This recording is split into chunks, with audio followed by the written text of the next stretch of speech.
Hi there everybody, and welcome to my advanced tutorial on the C64 Mini.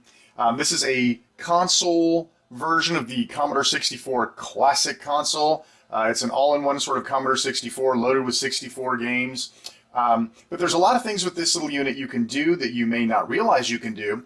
And a lot of questions have come my way asking about, well, can it do this? Can you do that? What are some tricks and tips you might have about this little guy? So I'm happy to show you around. We'll start here. We have the unit itself. I'm not going to give you a full tour. There's plenty of videos for that. We've got the standard controller plugged into the USB port on the side, and there's another USB port.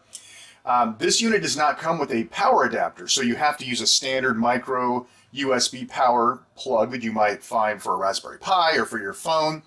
In this case, what I've done is I've got a momentary switch or an on-off switch that allows me to turn the machine on and off. So I can easily turn the Commodore 64 Mini on and off without actually unplugging it and wearing out the plug. So that's very nice. So you're probably wondering, what else can I use that USB for? The machine comes with 64 games built in. Let's be honest, some of them are winners, some of them not so much. How can I get my own Commodore 64 games on there? And once they are on there, are they going to work? Well, we'll start off with that. So the first question is, can you get your own games? The answer is yes. Use yourself a micro or a USB flash drive of some sort. No video of mine would be complete without having a dog barking in the background.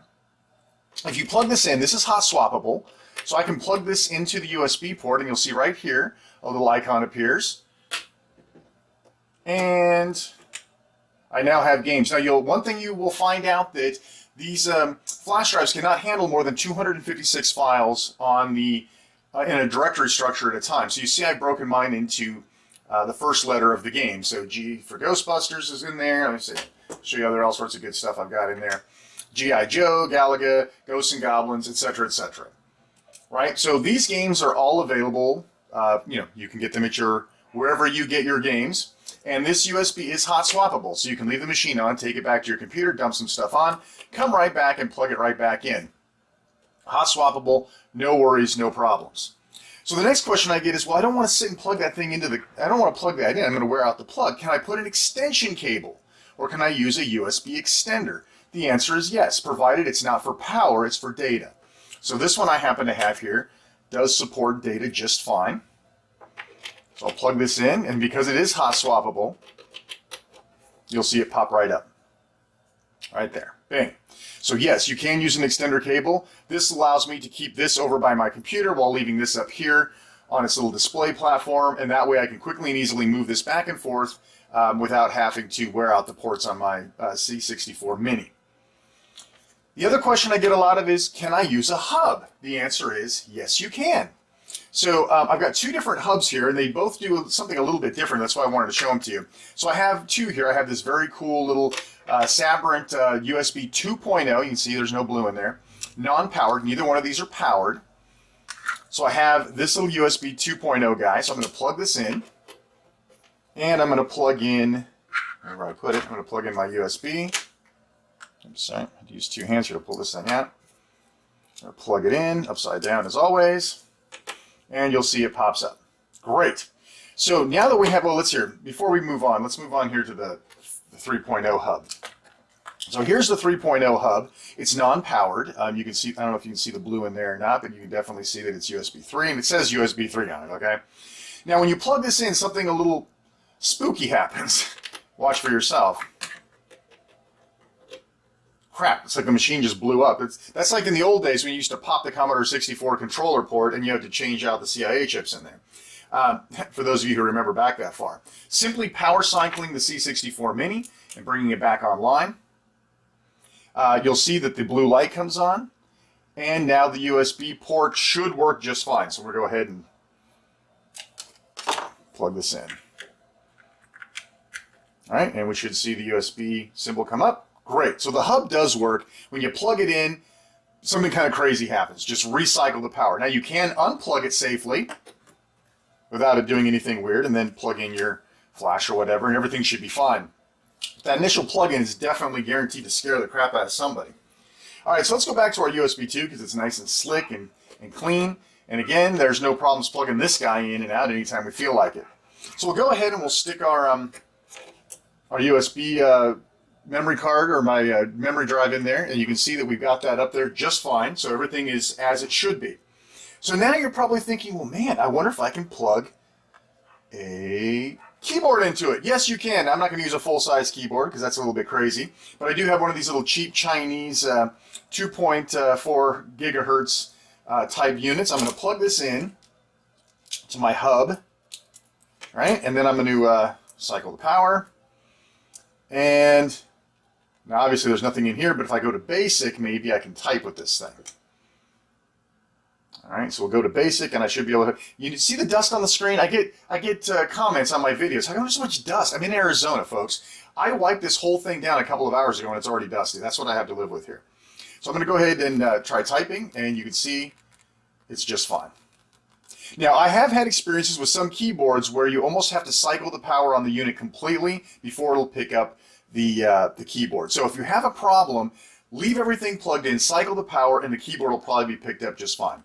So as you can see now, because obviously this isn't a real keyboard, but now you almost have a little Commodore keyboard there, right? It's just as hard to type on.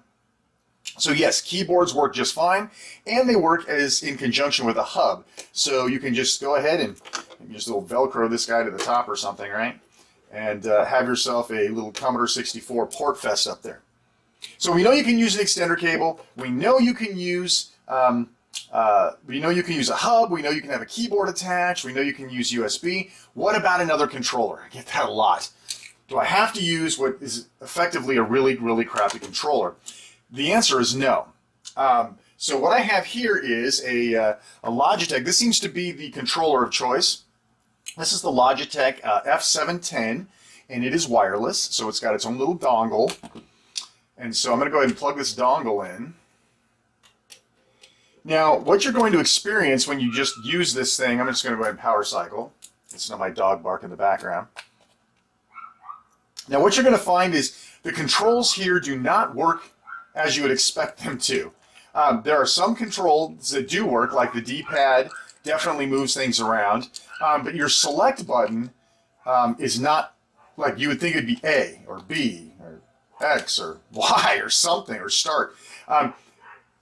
Every controller you plug in may or may not work, for one thing. And there's different buttons. So, for example, this is like these buttons do different things. Now, you're probably thinking, can I remap this controller? The answer is yes, but it's not super easy to do. Where is my home button? How do I get back to the home screen? Well, right now there isn't one. There's not one configured, so you have no way of getting back at. Oh, there we go. I guess there was start. But how come now this doesn't work? Oh, now I have to use this controller? What's going on? It's so crazy. And you're actually, to get out of there, you have to use the right bumper. So yes, there's a way to make this controller work just fine with this. It just requires a little software wizardry in the background. The good news is there's a handful of controllers that do work. The bad news is there's a lot of controllers that don't work. In fact, pretty much anything that you might want to use, like a Switch controller or a PlayStation controller or an Xbox controller, they just don't work. This guy works really well. And there's a wiki, by the way. I'll give you links to everything in the video description, but there's a wiki that'll tell you what controllers have been tested. This was the one. This is about 35 bucks. It's nice, though. It's got vibration. It's very, very comfortable for my big man hands. You know, if you got little elf hands, you might not like it because it's pretty big, but it works very well. It's battery driven. I mean, I would prefer rechargeables, but, you know. And you do have to be on direct input versus X input, right? So make sure if you're looking for a controller, it supports direct input, not X input. All right, so that pretty much covers some of the little hardware tricks and tips I have for you. The extension, using a USB hub, using a keyboard, using an alternate controller. Now we're going to take this over to a different session. We're going to go to the computer, and I'm going to show you how to take the games that you put on your little flash stick. The games you put on here will show up, but will they run right? Will the keys map the way they need to be? A lot of Commodore 64 games require function keys or number keys or spacebar or run stop. This controller, the one that comes with it, does not support that, nor does this. However, the developers did make it so that using a configuration file sitting right next to your other file, so if you have a ghostbusters.d64, you make this special text file, which is a configuration file, that says what joysticks to use, how to map all the buttons, etc., etc. It's kind of a pain in the butt, but I made a great web-based tool for you to use that'll take the mystery out of doing all of that. So let's go switch over to my website, and I'm going to take you through how to do that and show you just how simple it is to make your own configuration files and get hundreds and thousands of different Commodore 64 games available playing just fine on the C64 Mini. So let's switch over right now. All right, everybody, so we're back here on the software side. We're going to show you how to create the configuration files using my tool. You're going to need to head over to the TheC64MiniZone.com, and you don't have to be a member or subscribe or anything. This is all easy, free, no sign up or registration. Once you're on the main screen here, you can either use this link at the top, which probably won't move anywhere, or right off the home page, you can click this CGM configuration file tool. CGM is the, I don't know what that actually stands for, but it's part of the C64 Mini's documentation. We're going to jump in there. And so this tool is always in development. I'm trying to make it better and better and better every single time.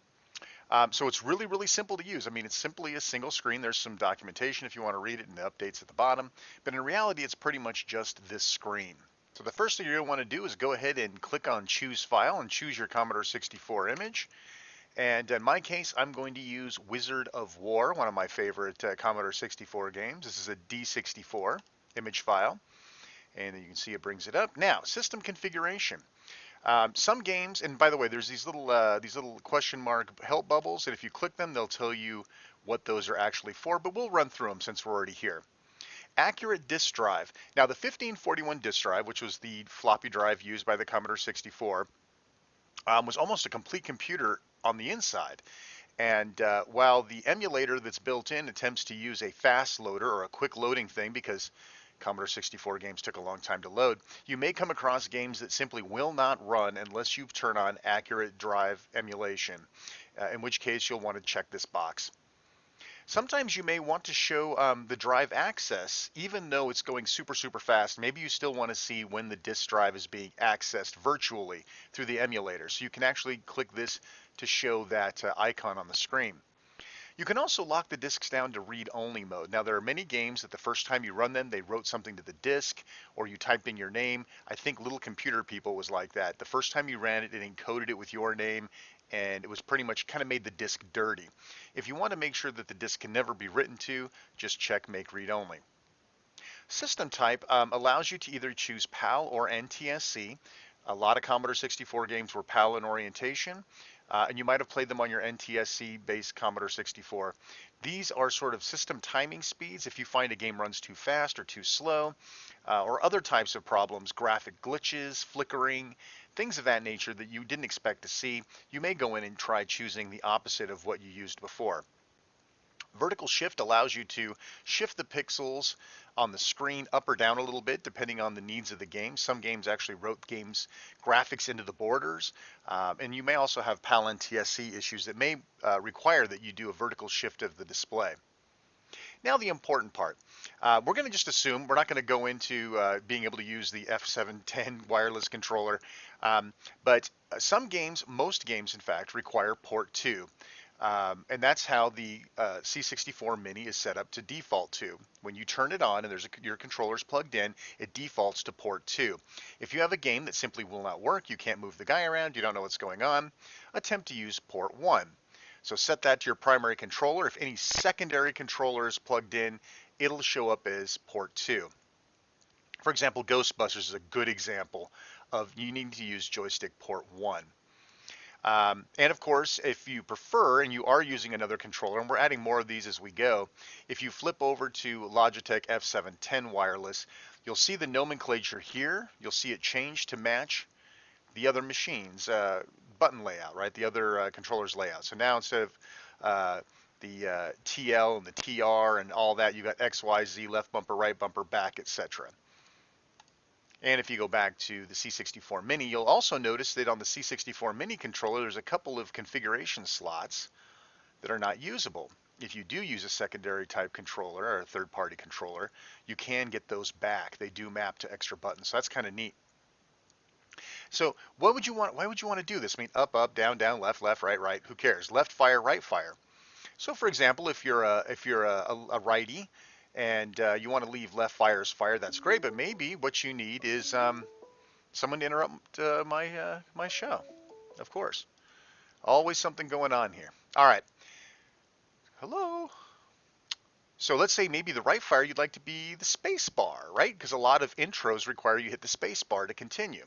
So now left fire continues to fire, but now right fire will be the space bar. The little triangle left and triangle right buttons, maybe you want those to be run stop or the Commodore key, right? Some games, there are trainers that let you use the Commodore key to skip levels. Run stop may get you out of the on-screen documentation at the beginning. Some games actually use function keys like F1 or F7. So I've default the mappings B and C buttons to F1 and F7.